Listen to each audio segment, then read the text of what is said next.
예레미야 선지자가 예언 활동을 할 당시 유다 말기의 왕들은 종교개혁을 일으킨 요시야 외에는 여호아스, 여호야김, 시드기야는 여호아스, 여호야김, 여호야긴, 시드기야 이 네 왕 모두 하나님을 떠난 악한 왕들이었습니다. 이들 마지막 네 왕들 중에 여호아스, 여호야김, 시드기야는 요시야 왕의 아들이었으며 여호야긴은 여호야김의 아들이었습니다. 본문 1절부터 10절은 바벨론의 3차 침입을 받아 위기에 처한 유다의 마지막 왕 시드기야가 예레미야에게 기도를 요청한 사실과 이에 예레미야가 유다의 멸망과 시드기야의 비극적 최후를 예언하고 백성들에게 바벨론에 항복할 것을 촉구한 내용입니다. 시드기야는 제3차 바벨론 침공 때 포로로 잡혀가며 폐위된 여호야긴 왕을 대신하여 바벨론의 왕 느부갓네살에 의해 유다의 왕으로 임명된 자입니다. 그럼에도 불구하고 시드기야는 유다는 곧 회복될 것이라고 예언한 거짓 선지자들과 유다 내에 친애굽파의 영향을 받아 왕이 되고 난 직후부터 친애굽 정책을 취하고 반바벨론 정책으로 일관하였습니다. 시드기야는 선지자 예레미야의 경고에도 불구하고 느부갓네살에 대한 충성을 거부함으로써 바벨론에 의한 유다의 멸망을 재촉하였습니다. 그러나 이는 표면적으로 드러난 이유에 지나지 않으며 유다가 멸망한 근본적인 이유는 하나님의 거듭된 경고에도 죄를 회개하지 않고 불순종하며 하나님보다 우상과 이방 나라를 더 의지하였기 때문이었습니다. 시드기야는 바벨론 통치의 반기를 들고 애굽과 에돔, 모압과 두로, 시돈 등 주변 국가들과 함께 반바벨론 동맹을 맺고 반란을 꾀하다가 느부갓네살에 의해 사전에 발각되어 시드기야는 바벨론으로 소환당하여 느부갓네살에게 충성을 맹세한 뒤에야 다시 예루살렘으로 돌아올 수 있었습니다. 그러나 시드기야는 그 후 또다시 애굽과 동맹을 맺고 바벨론의 반란을 도모하였습니다. 이러한 시드기야의 행위는 애굽과는 동맹을 맺지 말고 바벨론에 항복하라고 명하신 하나님의 말씀과 이를 대언한 예레미야의 경고를 정면으로 거부한 불신앙의 태도였습니다. 시드기야에는 하나님께 대한 믿음이 없었습니다. 그런데도 바벨론 왕이 예루살렘을 침공하자 그는 1절 2절 말씀처럼 제사장 바스훌과 스바냐를 예레미야에게 보내서 기도를 요청한 것은 그야말로 기복적인 신앙의 발로였습니다. 기복적 신앙이란 하나님을 믿기는 믿되 하나님을 위하여 하나님의 뜻대로 믿는 것이 아니라 자기 자신을 위하여 자기의 뜻대로 자신의 현실적인 목적을 위해서 믿는 것을 가리키는 말입니다. 시드기야는 어떻게 해서든지 바벨론 왕의 침공에서 벗어나고 보자는 지극히 인간적이고도 기복적인 신앙에서 예레미야에게 기도를 요청했습니다. 시드기야가 믿음이 있었다면 그는 히스기야 왕처럼 자신이 먼저 기도하였을 것입니다. 그러나 그는 기도하지 않았습니다. 시드기야에게는 하나님을 향한 믿음이 없었습니다. 더욱더 기가 막힌 것은 제사장 바스훌과 스바냐도 시드기야와 마찬가지였다는 사실입니다. 왜 시드기야는 바스훌과 스바냐에게 기도를 부탁하지 않았으며 이 두 제사장도 왜 기도를 자청하지 않았습니까? 왕도 제사장도 믿음이 없었기 때문이었습니다. 결국 유다의 멸망은 왕과 제사장들, 즉 유다의 지도자들의 총체적인 불신앙 때문이었습니다. 2절을 보시면 제사장 바스훌과 스바냐는 선지자 예레미야에게 이렇게 간청하였습니다. 바벨론의 느부갓네살 왕이 우리를 치니 청컨대 너는 우리를 위하여 여호와께 간구하라. 여호와께서 혹시 그의 모든 기적으로 우리를 도와 행하시면 그가 우리를 떠나리라 하니. 시드기야가 평소 호감을 갖지 않았던 예레미야에게 당시 신분이 높은 이 두 제사장을 보낸 것은 그가 느부갓네살의 침공을 받아 큰 위기의식을 느끼고 하나님께 자신들을 위한 기도를 하도록 요청하기 위해서였습니다.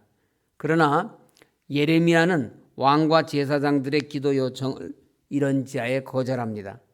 예레미야는 유다가 멸망 앞에서 살 수 있는 길은 오직 바벨론에 항복하는 것뿐이라고 거듭해서 하나님의 말씀을 선포하였습니다.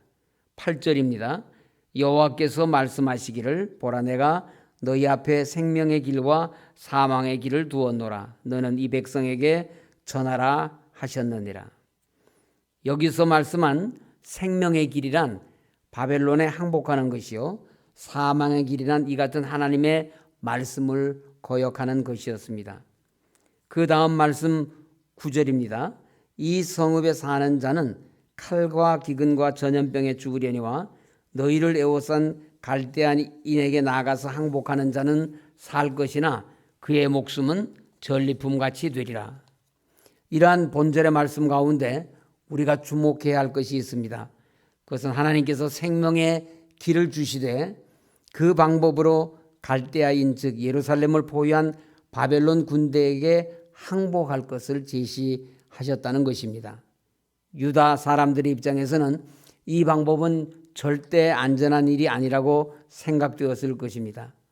당시 바벨론 군대는 포악하기가 이를 데 없는 자들이었기 때문에 그들에게 항복한다는 것은 목숨을 단축시키는 것처럼 보였을 것입니다. 뿐만 아니라 최후까지 예루살렘을 지키는 동족들에게는 배신 행위로 여겨지는 것이었습니다. 그럼에도 하나님께서는 그러한 길을 제시하시고 그것을 통해서만 마지막 구원의 통로를 열어두신 것입니다. 하나님께서 주시는 생명의 길, 구원의 길은 사람의 생각과 이성이나 논리를 넘어서는 경우가 많습니다. 그래서 우리의 이성적 판단으로는 납득하기 어렵고 그대로 따르기 어려운 말씀드리기도 합니다. 그러나 그것은 사람이 행하는 어떤 노력이나 생각보다 능하고 지혜로운 하나님의 역사를 이룹니다. 생명과 구원의 길은 사람의 노력이나 생각과 계획으로 이룰 수 없으며 인간을 구원과 생명의 자리에 이르게 하는 것은 오직 하나님만이 하실 수 있는 절대적인 은혜와 사랑입니다. 그래서 성경은 하나님의 말씀에 순종하라고 명령하고 있습니다. 10절에서 하나님 이렇게 말씀하십니다. 여호와의 말씀이니라 내가 나의 얼굴을 이 성읍으로 향하면 복을 내리기 위함이 아니요 화를 내리기 위함이라. 이 성읍이 바벨론 왕의 손에 넘김이 될 것이요 그는 그것을 불사르리라. 복은 하나님 말씀에 순종하는 자에게 임하는 것이요 불순종하는 자에게는 화가 임할 뿐입니다. 예루살렘은 산지에 세워진 아름다운 견고한 성체였으며 하나님의 임재의 처소인 성전이 세워진 곳이었습니다. 그러나 그곳에 죄가 들어와서 그 죄가 누룩처럼 성 전체를 오염시키니 우상과 불의와 거짓과 방탕이 난무하는 곳이 되어버린 것입니다. 이로 인해 하나님께서는 예루살렘 성을 멸망할 곳으로 규정하셨습니다. 그곳에 있던 사람들이 목숨을 보존하려면 멸망할 성에서 나와야 합니다. 그러나 당시 사람들은 하나님의 심판 경고에도 불구하고 그 성에서 나오려고 하지 않고 어떻게든 사수하려고 하였습니다. 이들의 모습은 마치 멸망할 이 세상을 붙들고 거기서 구원의 길을 찾고자 몸부림치는 어리석은 인간의 모습과도 같습니다.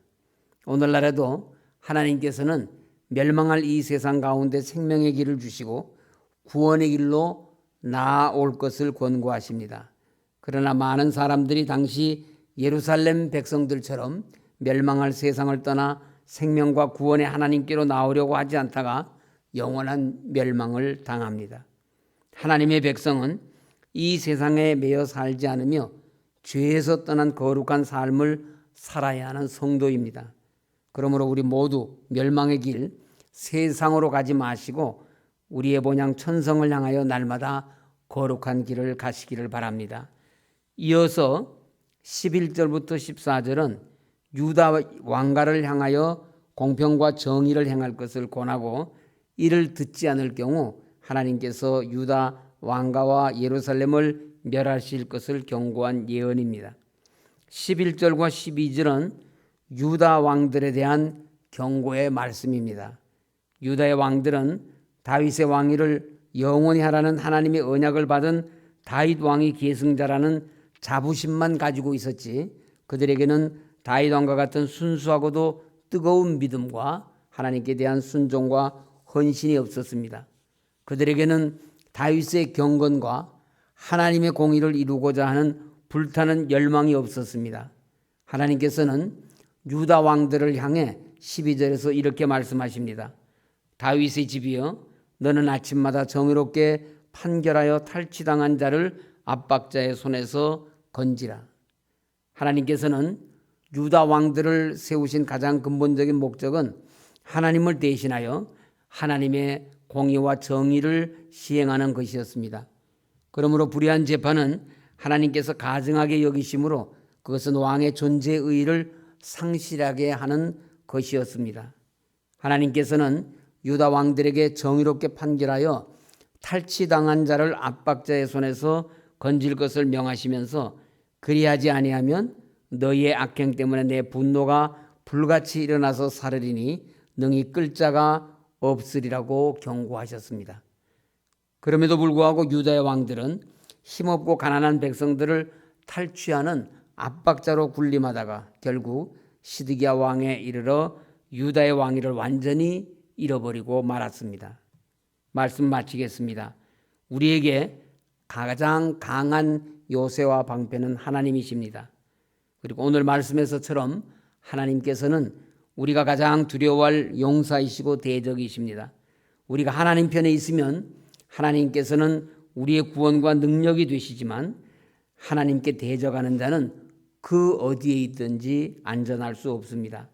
하나님의 백성인 우리 모두 하나님만을 의지하고 섬기는 삶, 하나님께서 우리의 요새와 방패가 되시는 은혜의 삶을 누리시기 바랍니다.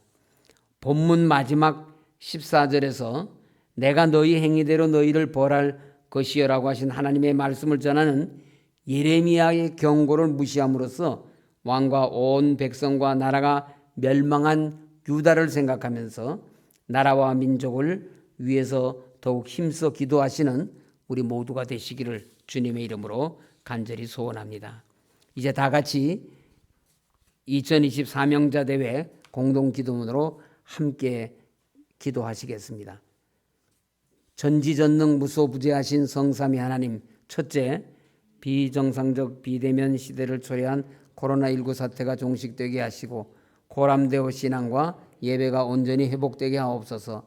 둘째, 나보다 남을 배려하는 신행일치의 삶을 사는 그리스도인이 되게 하옵소서. 셋째, 이 시대의 이상을 따르지 않고 고난당하신 그리스도를 본받아 흰옷 입은 참 성도 되게 하옵소서.